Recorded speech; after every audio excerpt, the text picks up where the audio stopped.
All right, this was B class number 1, Beyond Basic Charleston. We did some scissor kicks. We did scissor kicks. So scissor kicks look like this. We started, these are kind of halftime with the song. So we started on 1 with a kick to the right, so we kick to the side, kick, step, cross, step, kick, step, cross. 1, 2, 3, 4, 5, 6, 7, 8. So when you do this, you should have a little momentum that goes to the side, and you're pushing off of this outside leg every time you're on it.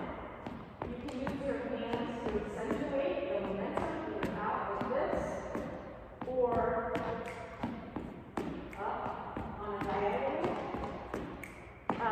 whatever you like to do. If you do these fast, it looks more like this. 1 and 2 and 3 and 4 and 5 and 6 and 7 and 8. We're doing it a little bit slower and more even in the song that we're going to dance to. Cool.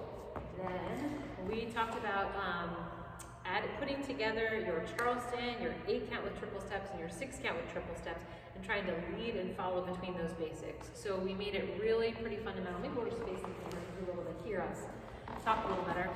So if we started, for example, with 8 count with triple steps. The difference here, if I want to switch to the 6 count, is my momentum is going back, forward, forward, and back. If we switch to 6 count, it's just going forward and back. And Jen feels that weight shift change. If I want to go back to 8, I continue moving that momentum.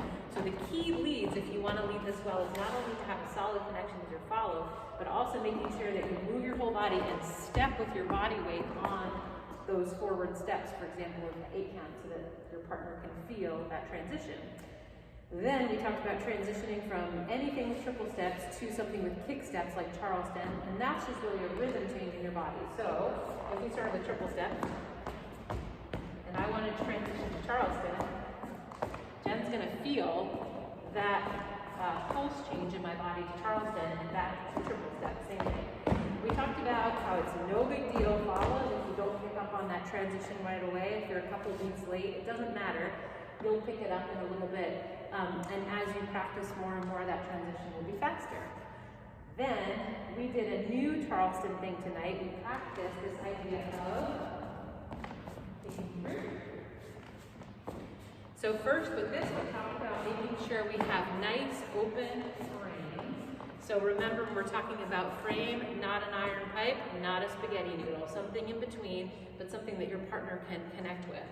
So if we have a nice open frame here, we can continue our momentum with 2 extra kick steps. And kick step right here and then go back to these again. So once again, right here, we're going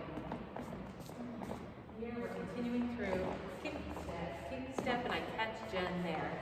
As a follow, Jen makes sure that she continues her momentum for every one of those turns, so that whether I stop her or we continue our momentum, it's not going to be a big surprise for her. She's just going to keep kick-stepping around as kind of the default movement in Charleston. And I think that, did I cover everything? You guys did great. So fun.